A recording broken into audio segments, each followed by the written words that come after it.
bottom leaf, very deep to the bottom leaf. You never want to plant any plant to where you cover the growing tip or the crown. Never plant it that high. Don't mess with that. Never take that out because you'll kill the plant. That's where it's growing. So you always want to leave that when you just take these off of the side plants. You basically plant it deep so that you are close to that last leaf that you have left. You're going to put it about like that. And you'll show me, you'll watch me as I do it in the dirt. You can look on page 120 of the Mittleider Gardening Course book. There's a really good explanation on how to prune binding plants. And it'll show you a great drawing of a sucker and exactly what it looks like. How far apart did I say I was planting my tomatoes? 9 inches. 9 inches apart. Is that cool or what? How far apart of what? And he said to remove all the sucker stems. On this one, they're 6. On the opposite side, they're 7. So I'm using the 6-inch one, and so I will plant the first one. Jim, just a thought. Kathleen, where are you? Right here. Okay, what are you going to be planting in this box? Like you said, I could plant like 5 different things. Right. So, bell peppers? Yeah, and cucumbers. Cucumbers? And, tomatoes. Tomatoes? And melons. Melons. Okay. So I'm just letting you guys know because those plants, the peppers, are going to grow shorter than the tomatoes. And so we keep that in consideration when we're planting the tall plants and the short plants. I'm not leaving this in the ground right now. We're doing it as a demonstration. So we'll decide where we're planting what. It's too early in the season here to put tomatoes out. Then we'll get some frosts and that will kill this plant unless we do these PVC arches over the plant and protect it. I'm just showing you how to plant it. But you certainly don't want to have tomato plants in a place where they'll shade pepper plants, do we? We saw that in my garden at the zoo. Here we are. We can go on the mark. So on the mark, because these are 9 inches apart, he scraped using the marker every 6 inches is where the marker is. So every 6 inches he has a mark. He's trying to go down as deep as he can, but just below that bottom leaf node, is that what you call it? And the next tomato plant?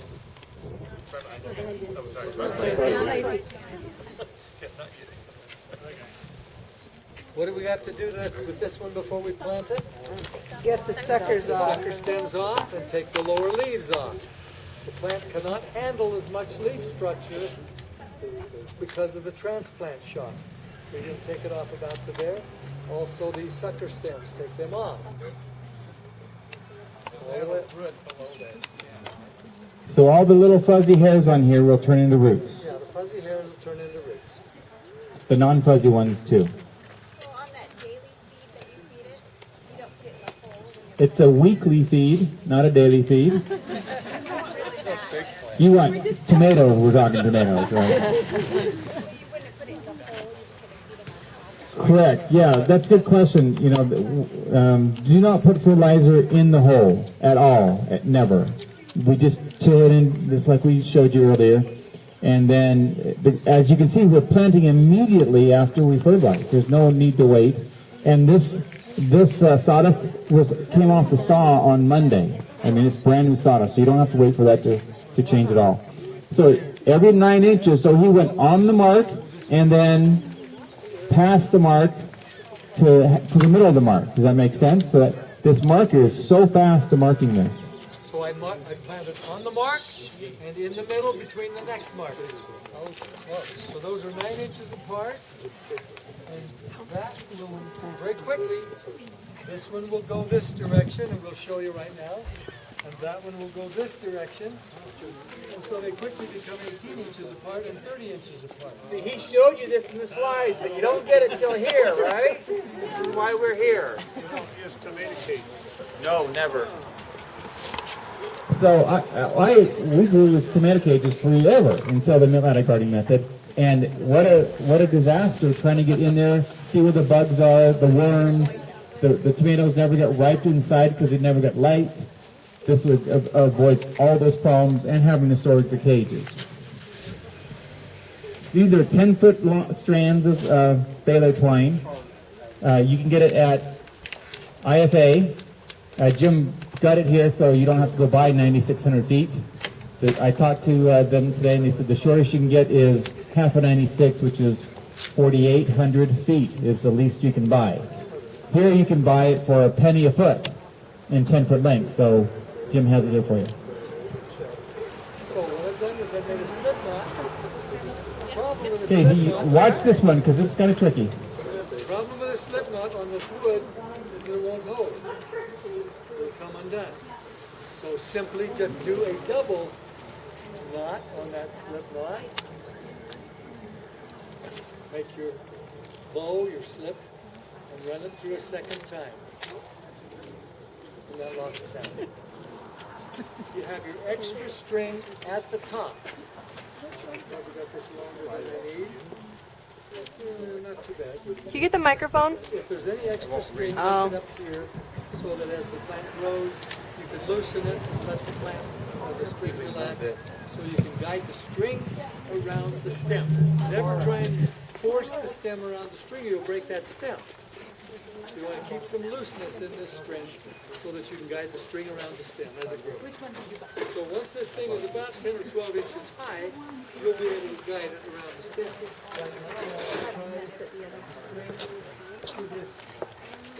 It's called 17 gauge galvanized wire. You get it at the electric fence section of your big box store.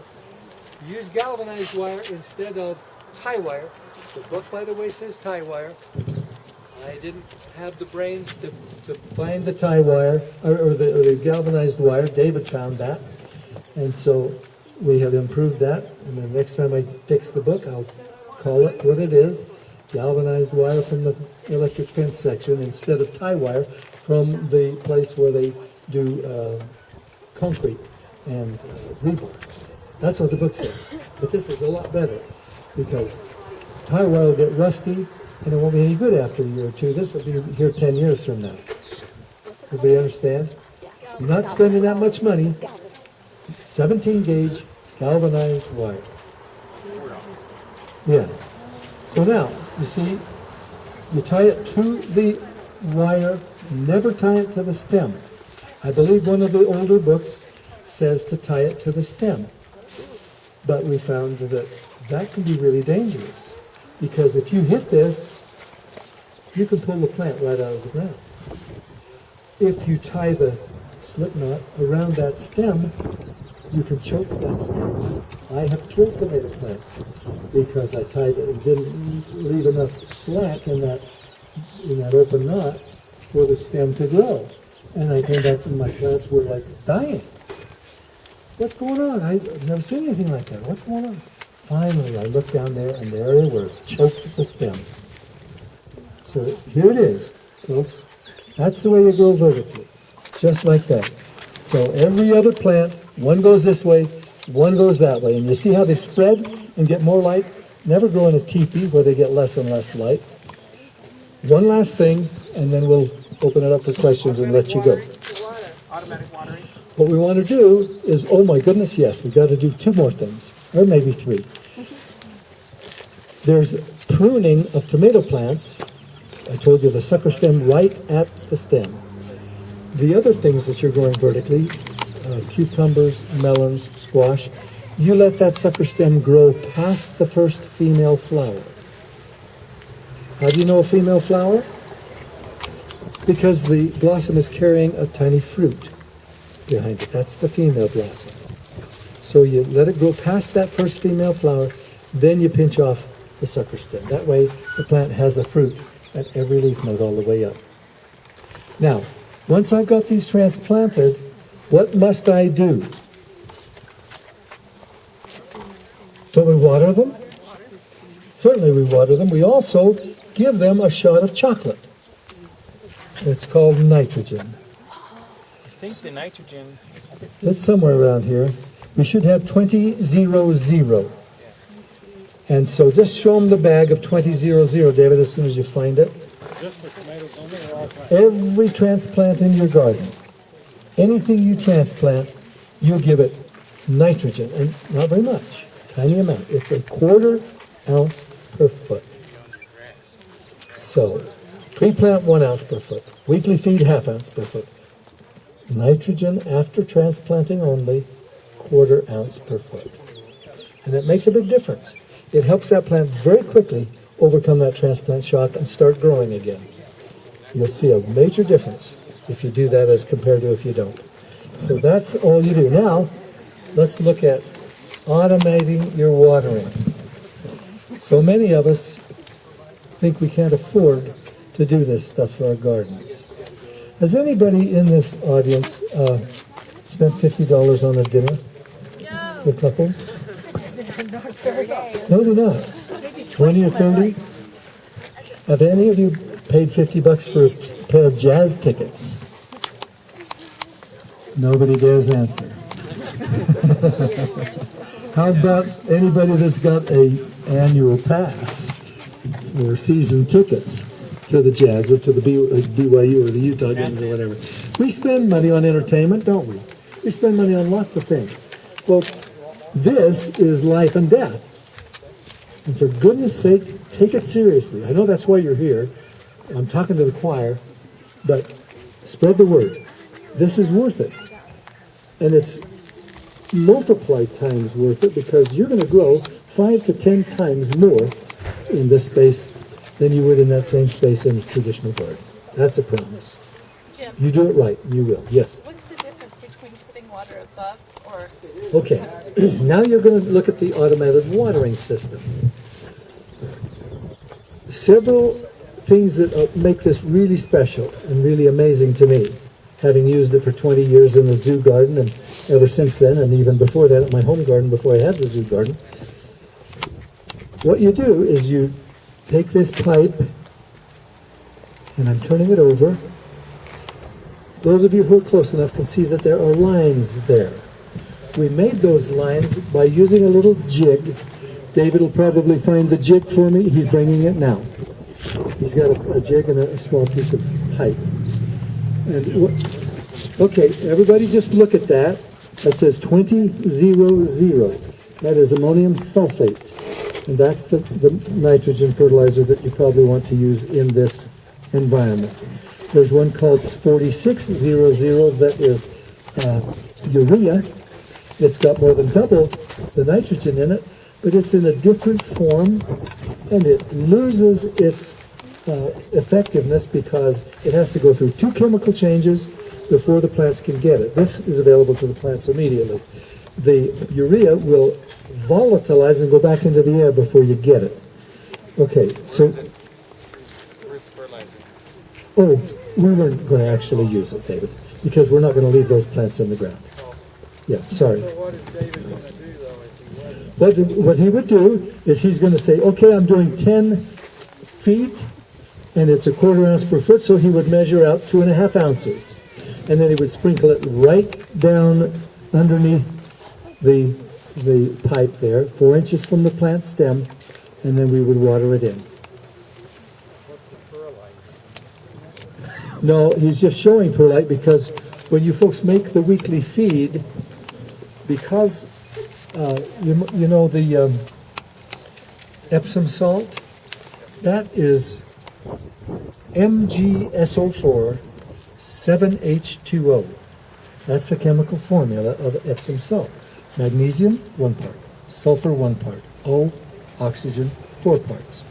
There's a dot, and then 7H2O. What's the H2O? Water. 7 parts of water for every part magnesium. What does water want to do? It wants to make everything wet. And when you add that magnesium sulfate or Epsom salts to your fertilizer, it's going to try and be hygroscopic. It's going to try and get them wet, especially with heat and or mixing.